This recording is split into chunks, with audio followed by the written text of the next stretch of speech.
جیسا کہ آپ سب کو علم ہے کہ آج یوم مسیح موعود بھی ہے، تو محترم صدر صاحب نے فرمایا تھا کہ اس حوالے سے ایسا درس ہو جائے جس میں حضرت مسیح موعود علیہ الصلوۃ والسلام کی بعثت کا ذکر بھی آ جائے اور اس کا مقصد بھی اور درس قرآن کا جو رمضان کے حوالے سے ایک روایت ہے وہ بھی پوری ہو جائے۔ تو ان دونوں باتوں کو پیش نظر رکھ کے میں نے قرآن کریم کی تین آیات کا انتخاب کیا ہے۔ میں پہلے اس کی تلاوت کر دوں گا اور پھر ترجمہ اور پھر اس کی کوئی مختصر تشریح ہو جائے گی۔ اعوذ باللہ من الشیطان الرجیم، بسم اللہ الرحمن الرحیم۔ کداب آل فرعون والذین من قبلہم کفروا بآیات اللہ فاخذہم اللہ بذنوبہم ان اللہ قوی شدید العقاب۔ ذالک بأن اللہ لم یک مغیرا نعمتا انعمها علی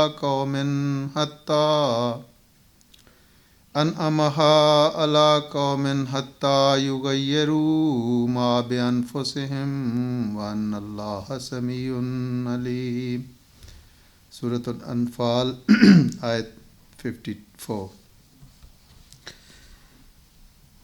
لہ معقبات من بین یدیہ ومن خلفہ یحفظونہ من امر اللہ ان اللہ لا یغیر ما بقوم حتی یغیروا ما بانفسہم وَإِذَا أَرَادَ اللَّهُ بِقَوْمٍ سُوءًا فَلَا مَرَدَّ لَهُ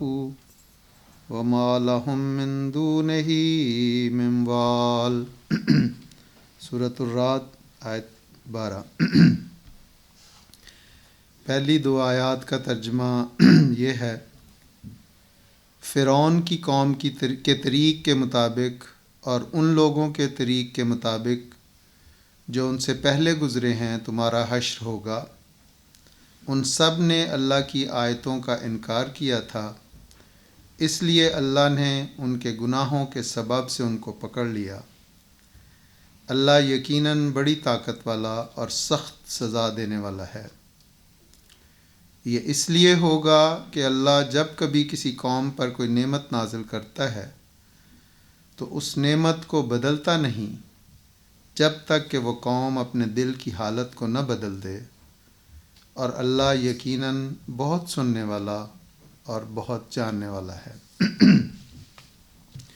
سورۃ الرعد کی آیت کا ترجمہ اس طرح ہے: اس کی طرف سے یعنی اللہ کی طرف سے اس رسول کے آگے بھی اور اس کے پیچھے بھی ایک دوسرے کے ساتھ ساتھ آنے والی ملائکہ کی ایک جماعت حفاظت کے لیے مقرر ہے، جو اللہ کے حکم سے اس کی حفاظت کر رہی ہے۔ اللہ کبھی بھی کسی قوم کی حالت کو نہیں بدلتا جب تک کہ وہ اپنی اندرونی حالت کو نہ بدلے، اور جب اللہ کسی قوم کے متعلق عذاب کا فیصلہ کر لیتا ہے تو اس عذاب کو ہٹانے والا کوئی نہیں ہوتا، اور اس کے سوا ان کا اور کوئی بھی مددگار نہیں ہو سکتا۔ قرآن کریم کی ان دو آیات میں انسانی زندگی کے دونوں پہلوؤں کا ذکر کیا گیا ہے۔ ایک کسی شخص کا اچھائی کی طرف قدم بڑھانا، جو خدا تعالیٰ کی اس دنیا میں قائم کردہ نیکی کی تحریکات فرشتوں کے ذریعے سے ہوتا ہے، اور دوسرا پہلو کسی قوم کا، لوگوں کا یا کسی انسان کا شیطان کے چنگل میں آ کے برائیوں میں مبتلا ہونا۔ ہر دو صورتوں کے متعلق قرآن کریم نے یہ بڑے واضح الفاظ میں یہ بیان فرمایا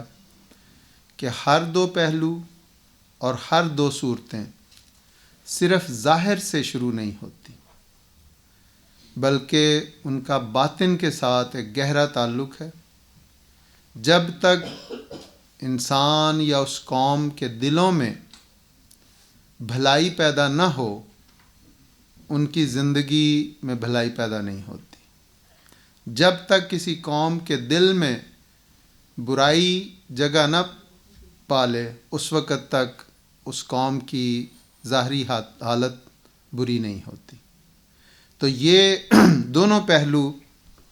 بیان کیے۔ حضرت مسیح موعود علیہ الصلوۃ والسلام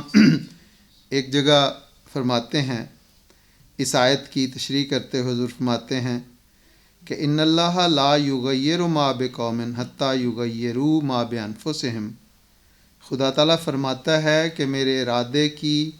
اس وقت تبدیلی ہوگی جب دلوں کی تبدیلی ہوگی۔ پس خدا تعالیٰ سے ڈرو اور اس کے قہر سے خوف کھاؤ۔ کوئی کسی کا ذمہ وار نہیں ہو سکتا۔ معمولی مقدمہ کسی پر ہو تو اکثر لوگ وفا نہیں کر سکتے، پھر آخرت میں کیا بھروسہ ہو سکتا ہے۔ تو اس میں بھی دراصل حضرت مسیح موعود علیہ الصلوۃ والسلام نے یہ فرمایا کہ کوئی بھی حالت، کسی کا اچھائی سے برائی کی طرف جانا یا برائی سے اچھائی کی طرف آنا، جب تک انسان خود کوشش نہ کرے، مجاہدہ نہ کرے، ہمت نہ کرے، اس وقت تک اس کو اس کی حالت بدلنا ناممکن ہے۔ اسی لیے اللہ تعالیٰ نے قرآن کریم میں بڑے واضح الفاظ میں یہ فرمایا،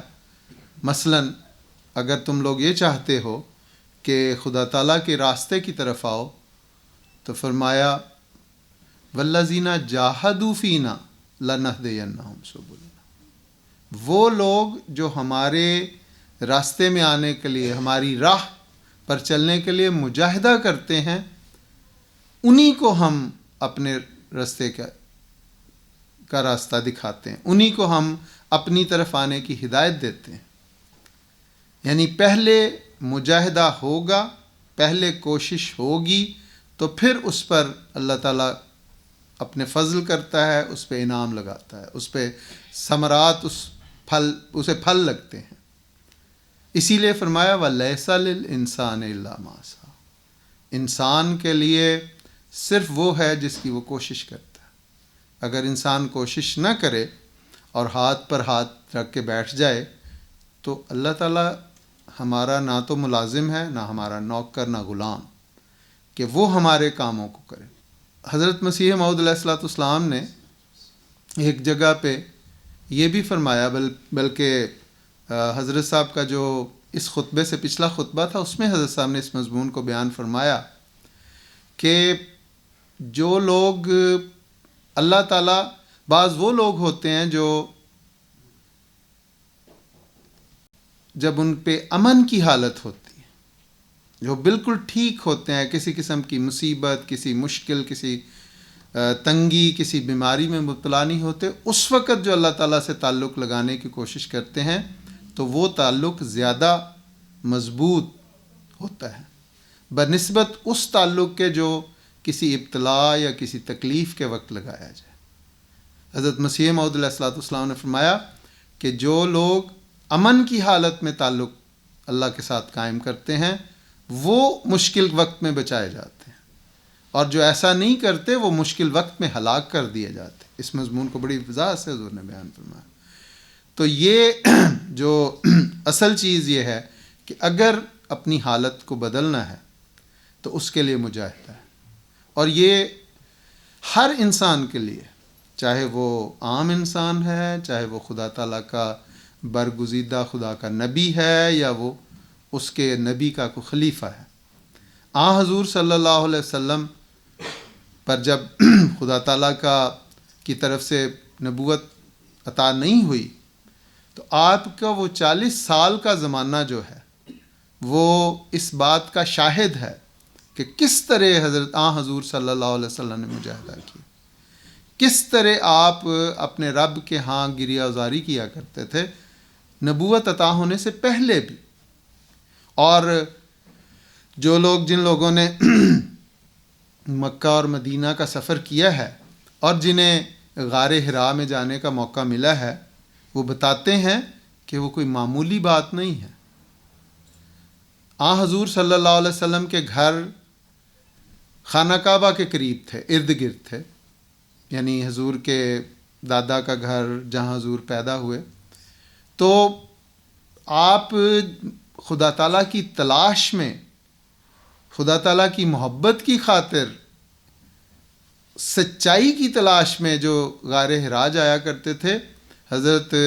عائشہ رضی اللہ تعالیٰ عنہ کی روایت ہے، بخاری میں ہے، کہ حضور کئی دنوں کا زاد راہ ساتھ لے کے چلے جاتے اور پھر کئی راتیں وہاں پہ گزارتے، جو بھی اس وقت کیفیت یا جو بھی اللہ تعالیٰ نے آپ کو سمجھایا جس طرح عبادت کرتے۔ اور غار حرا میں بھی لوگوں نے جا کے دیکھا کہ ایک بندے کے بمشکل وہاں پہ بیٹھنے کی جگہ ہے، اور اسی میں حضور رات دن گزارتے۔ آپ کا یہ مجاہدہ، آپ کی یہ اللہ کی تلاش میں گریہ زاری اور آپ کا یہ کوشش کو دیکھ کے اللہ تعالیٰ نے آپ کی طرف آپ کو اس بات کے لیے چن لیا۔ اس میں کوئی شک نہیں کہ اللہ تعالیٰ نے جو مقدر کیا ہوتا ہے وہ پہلے سے انہیں کیا ہے، لیکن اس کا یہ مطلب نہیں کہ وہ پکڑ کے کسی کو مجبور کرتا ہے۔ اگر صرف مقدر ہوتا تو حضور صلی اللہ علیہ وسلم کو ان مجاہدات کی ضرورت ہی نہیں تھی، آپ کو نبوت مل جاتی۔ لیکن جس کے لیے مقدر کیا جاتا ہے، اللہ تعالیٰ اس کو پھر ایسے طریق بھی سکھاتا ہے جس کو وہ اپناتا ہے تو اللہ تعالیٰ کے فضلوں کا وارث بنتا ہے۔ پھر یہ نہیں کہ آپ کو نبوت مل گئی اور آپ بڑے آرام سے، اور کہ اب نبوت مل گئی ہے، وہ کوئی دنیاوی بادشاہت یا دنیاوی مقام مرتبہ نہیں تھا کہ مل گیا اور اب اس کو انجوائے کیا جائے، بلکہ اس کے بعد جو حضور صلی اللہ علیہ وسلم کی کیفیت ہوئی اس پہلے مجاہدے سے اور بھی زیادہ بڑھ کے تھی۔ حضرت عائشہ رضی اللہ تعالیٰ عنہ اور باقی ازواج کی بھی یہ روایات ہیں کہ حضور صلی اللہ علیہ وسلم اس قدر مجاہدہ فرماتے کہ بعض، مثلا حضرت عائشہ رضی اللہ تعالیٰ عنہ ہی فرماتی ہیں کہ میں نے عرض کی، حضور آپ نے اپنی جان کو کیوں ہلکان میں ڈالا ہوا ہے، کیوں ہلاکت میں ڈالا ہوا ہے؟ اللہ نے تو آپ کے لیے یہ خوشخبری قرآن کریم میں عطا کی کہ آپ کے اگلے پچھلے تمام گناہ بخش دیے گئے، پھر آپ اتنا مجاہدہ کیوں کرتے؟ تو حضور نے فرمایا افلا اکون عبدا شکورا، کہ کیا میں اللہ تعالیٰ کا ایک شکر گزار بندہ نہ بنوں؟ تو جیسے میں نے عرض کی کہ حضور صلی اللہ علیہ وسلم کا یہ مقام اور مرتبہ تھا۔ تو آج جس یوم مسیح موعود کو ہم منا رہے ہیں، وہ حضرت مسیح موعود علیہ الصلوۃ والسلام کی کوئی برتھ ڈے نہیں ہے، کوئی آپ کا جنم دن نہیں ہے، بلکہ یہ وہ دن ہے جس دن اللہ تعالیٰ نے آپ کو یہ حکم دیا کہ آپ اللہ کے نام پر لوگوں سے بیعت لیں اور ایک جماعت قائم فرمائیں۔ آپ علیہ الصلوۃ والسلام کا اپنے آقا و مولا حضرت اقدس محمد مصطفیٰ صلی اللہ علیہ وسلم کے نقش پا پر چلتے ہوئے بالکل اسی طرح آپ کا اپنے رب کی تلاش یا سچائی کی تلاش میں وہی کیفیت تھی جو حضور صلی اللہ علیہ وسلم کی تھی۔ آپ کو مسیتر کہا جاتا کہ ساری اپنا زندگی، سارا دن مسجد میں گزار دیتے، کتابیں پڑھنا اور اللہ تعالیٰ کے حضور جھکے رہنا۔ کئی آپ خود بیان فرماتے ہیں کہ مجھے اللہ تعالیٰ کی طرف سے یہ بتایا گیا کہ انوار سماویہ کے حصول کے لیے خاندان نبوت کا یہ روایت ہے کہ ان میں روزے رکھے جاتے ہیں، اور اس خاطر آپ نے بعض روایات میں 6 مہینے اور بعض روایات میں 9 مہینے کے مسلسل روزے رکھے، اور اس کے نتیجے میں اللہ تعالیٰ نے آپ کو غیر معمولی فضلوں اور غیر معمولی برکات سے نوازا۔ یہ وہ کیفیت ہے جس میں انسان اگر اچھائی کے لیے کوشش کرے، اپنے دل کو، اپنی روح کو اچھائی کے راستے پر گامزن کرے، تو اللہ تعالیٰ اس میں غیر معمولی برکتیں عطا فرما کر اس بندے کی اس کوشش اور اس کی فطرت کے مطابق اس کو پھر نوازتا ہے. لیکن بالکل اس کے اپوزٹ بھی ہمارے سامنے حالات موجود ہیں. حضور صلی اللہ علیہ وسلم سے پہلے 1,24,000 انبیاء آئے، انہوں نے جماعتیں قائم کیں. وہ سب کے سب خدا تعالیٰ کی طرف سے تھے، سب کے سب خدا تعالیٰ کی طرف سے سچی توحید پر مبنی تعلیم لے کر آئے تھے، اور انہوں نے اپنی زندگی میں اس تعلیم کو خوب پھیلایا، اپنے متبعین کو اس پر چلنے کی بار بار تلقین کی، خود اپنے عمل سے اس تعلیم کو عملی طور پر کر کے دکھایا. لیکن جب ان لوگوں نے، انہی قوموں نے اس نبوت کی برکت کی وجہ سے ترقیات پائیں اور دنیا کی رونق اور دنیا کی زینت و زیبائش کے دروازے ان پر کھل گئے، تو وہ آہستہ آہستہ ان کے دلوں میں خدا کی محبت کم ہونے لگ گئی اور دنیا کی محبت بڑھ گئی. یہی وجہ ہے کہ حضور صلی اللہ علیہ وسلم نے ایک موقع پر فرمایا کہ مجھے اپنے بعد تمہارے بارے میں جس بات کا سب سے زیادہ فکر ہے وہ یہ ہے کہ جب تم پر دنیا کی نعمتوں کے دروازے کھول دیے جائیں. تو باوجود اس کے کہ دنیاوی ساز و سامان کا ہونا ضروری ہے، زندگی گزارنے کے لیے اس کا ہونا بھی ضروری ہے، اور اسی لیے بعض صحابہ نے پوچھا بھی حضور سے کہ حضور اگر دنیاوی نعمتیں ملیں تو وہ کوئی بری چیز تو نہیں؟ حضور نے فرمایا کہ اس وقت تک وہ بری نہیں ہے جب تک کہ اس کا حق ادا کرتے ہوئے ان کو استعمال کیا جائے. حضور صلی اللہ علیہ وسلم کی اپنی زندگی، پہلے بھی اس جماعت میں جو درس ہوئے اس میں یہ ذکر آیا بعض اوقات کہ نہایت سادہ، اور ہو سکتا ہے کہ کسی کے دل میں یہ خیال آئے کہ شاید میسر نہیں تھا. ٹھیک ہے، شروع میں میسر نہیں تھا. حضرت عائشہ رضی اللہ تعالیٰ عنہ کی روایت ہے کہ ایک وقت تک ہمارے پاس اچھی کھجوریں بھی نہیں تھی جو ہم کھا سکتے تھے. ہماری کھانا پینا ان کھجوروں سے ہوتا تھا جو بہت ردی اور جانور کھایا کرتے تھے. لیکن پھر ایک وہ وقت بھی آیا کہ اللہ تعالیٰ نے غیر معمولی اموال سے نوازا. آپ کے ہاں دنیا کی نعمتوں کے ڈھیر لگ گئے، لیکن آپ نے، چونکہ آپ دنیا والے تھے نہیں، ان نعمتوں نے آپ پر کوئی اثر نہیں کیا، یا ان نعمتوں کی وجہ سے آپ کے دل میں دنیا کی محبت نہیں جاگی بلکہ اپنے رب کی محبت ہی جاگی. یہی کیفیت آپ کے غلام فرزند، روحانی فرزند، آپ کے غلام صادق حضرت مسیح موعود علیہ الصلوۃ والسلام کی، کہ باوجود اس کے کہ آپ نہایت ایک رئیس خاندان سے تعلق رکھتے تھے، آپ کی خاندانی جائیدادیں تھیں، لیکن آپ کہتے ہیں کہ میرے جو بچے کھچے ٹکڑے گھر کے میزبان دسترخوان کے ہوتے تھے وہ میرا کھانا ہوتا تھا. اور بعض اوقات آپ فرماتے ہیں کہ میں نے اتنی معمولی خوراک کر دی کہ جس سے انسان کی، ایک عام انسان زندہ نہیں رہ سکتا، اور آپ نے اپنی جسمانی خوراک کو کم کر کے اپنی روحانی خوراک کو بڑھایا. تو یہ وہ چیزیں ہیں جو ایک خدا تعالیٰ کے فرستادہ، خدا تعالیٰ کے برگزیدہ، خدا تعالیٰ کے محبوب بندوں کی یہ مثالیں ہیں. ہم لوگ جو ایک عام انسان کی حیثیت رکھتے ہیں، نہ ہمارے کوئی ایسے مقام ہیں کہ ہم یہ کہہ سکیں کہ ہم اللہ تعالیٰ کے بہت قریب ہو گئے ہیں.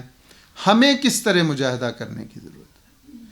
ہمیں اپنی حالتوں کو بدلنے کے لیے کس طرح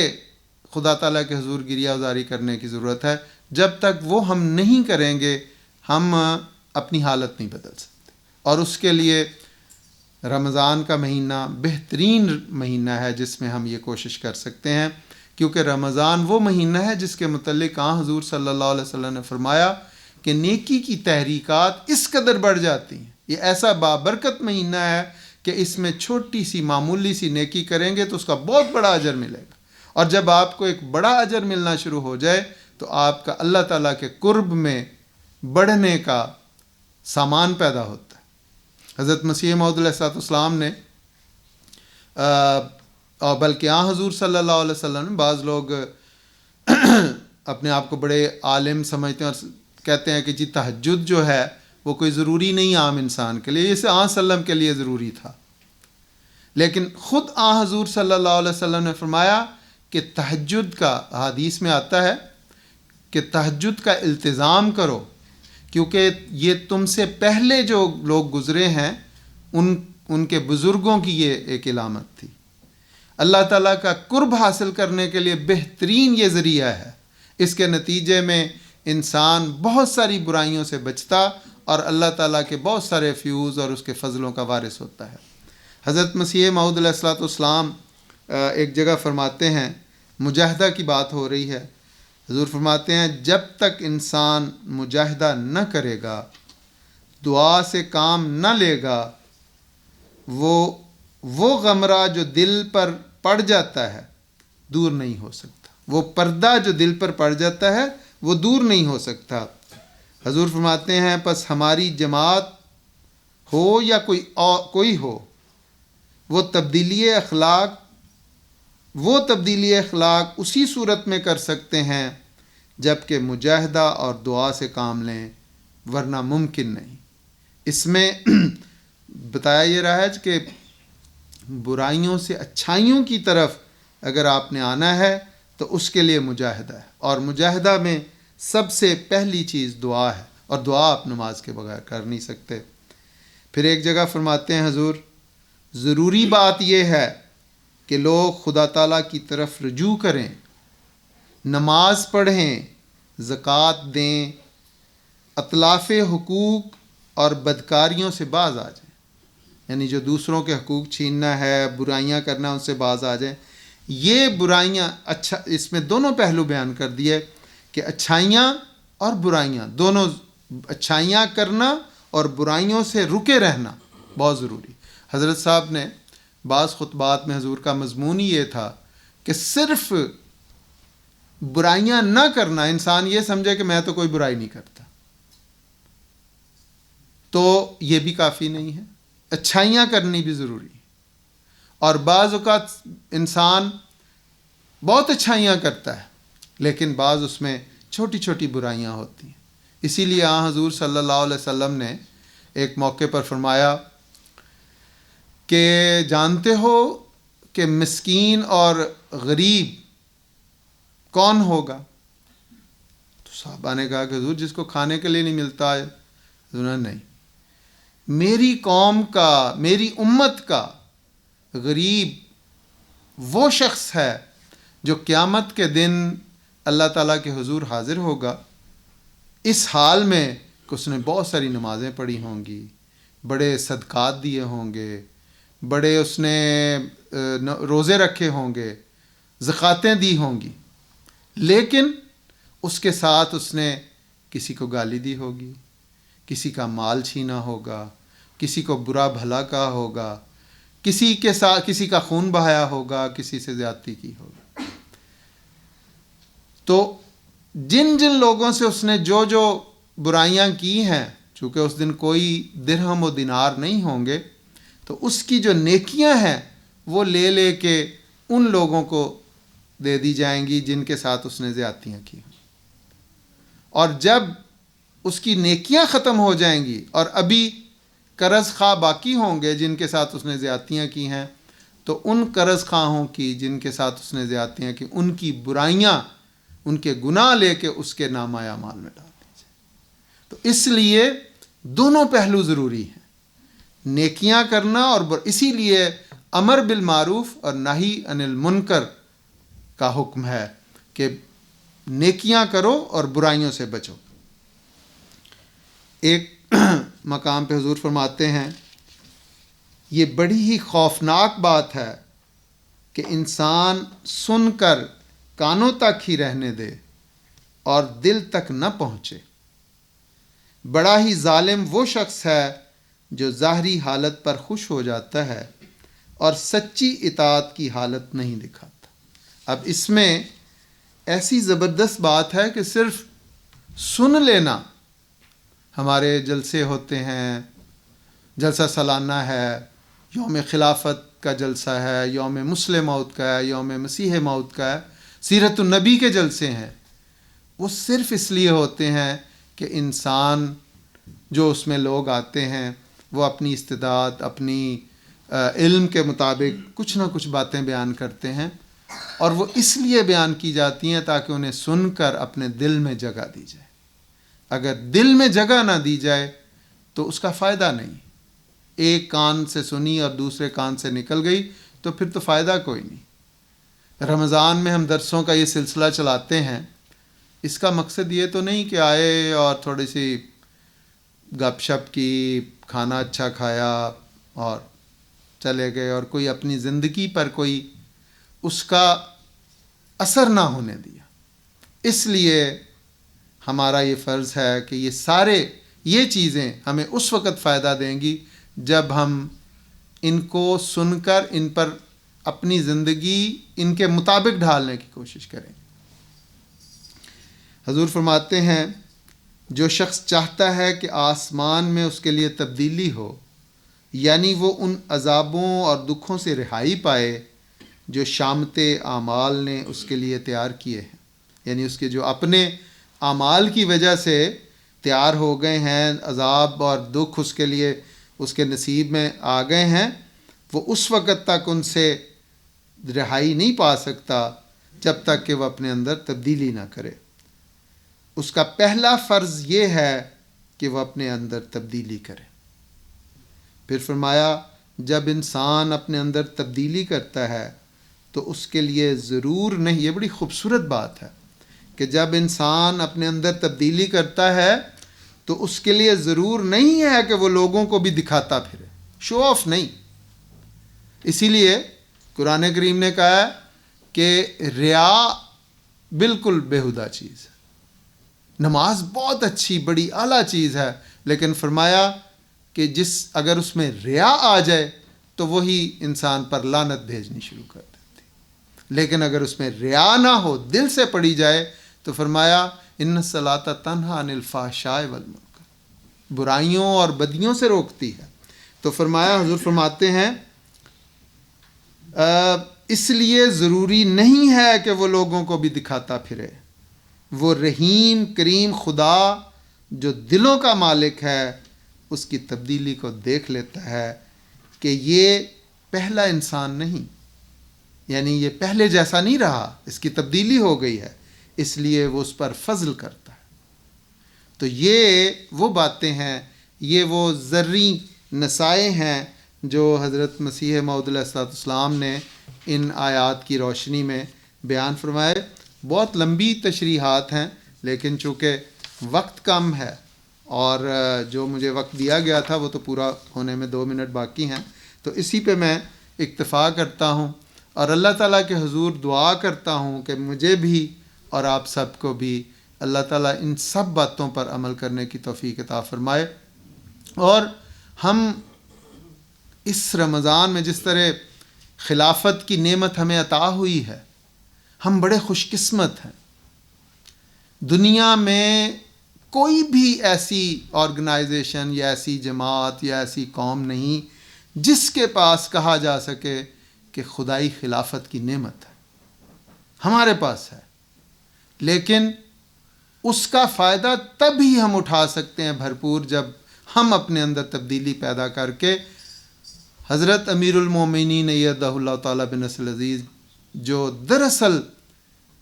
حضرت مسیح موعود علیہ السلام کی وساطت سے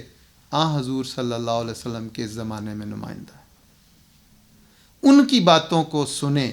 اور ان کی باتوں کو اپنی زندگیوں کا حصہ بنانے کی کوشش کریں، اپنے نمونوں کو اپنی آئندہ نسلوں کے لیے مشعل راہ بنائیں،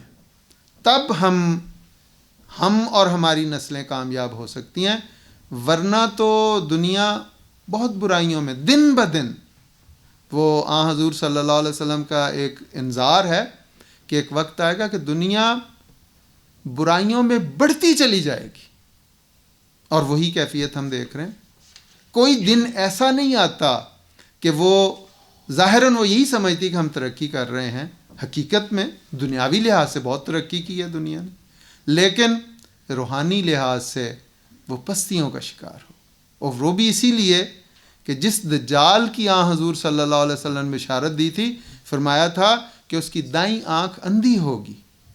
روحانیت سے وہ اندھا ہوگا، لیکن اس کی جو بائیں آنکھ ہے وہ بڑی تیز ہوگی۔ اور آپ دیکھ لیں کہ دنیاوی لحاظ سے ہر طرف ہر معاملے میں اس کی سوچ، اس کی عقل کام کرتی ہے، لیکن خود بھی اور دنیا کو بھی اللہ کے راستے سے دور لے جانے کی کوشش کرتی ہے۔ اور مسیح موعود علیہ الصلوۃ والسلام کی آمد کا مقصد صرف اور صرف یہ تھا، آپ فرماتے ہیں کہ ہم اس لیے آئے ہیں کہ اللہ اور اس کے بندے کے درمیان جو ایک فاصلہ واقع ہو گیا، ایک خلیج واقع ہو گئی ہے، اس کو ختم کیا جائے۔ اور اس کے لیے اس وقت خدا تعالیٰ، قرآن کریم کہتا ہے وَابْتَغُوا إِلَيْهِ الْوَسِيلَةَ، خدا تک پہنچنے کے لیے کوئی رستہ، کوئی ذریعہ تلاش کرو۔ وہ ذریعہ آج کی دنیا میں، ہم 7 ارب کی دنیا میں صرف ہمارے امام حضرت امیر المومنین ہیں، وقت کا امام ہوتا ہے، اس کو وہ ایسا سنگ پارس ہے کہ جو اس سے چھو جائے وہ بھی بابرکت ہو گیا، اور جس سے وہ چھو جائے وہ بھی بابرکت ہو۔ تو ہمیں اپنے تعلق کو اس کے ساتھ استوار کرنا چاہیے، اس کے ساتھ مضبوط کرنا چاہیے۔ اللہ تعالیٰ مجھے اور آپ کو سب کو اس کی توفیق عطا۔ جزاکم اللہ۔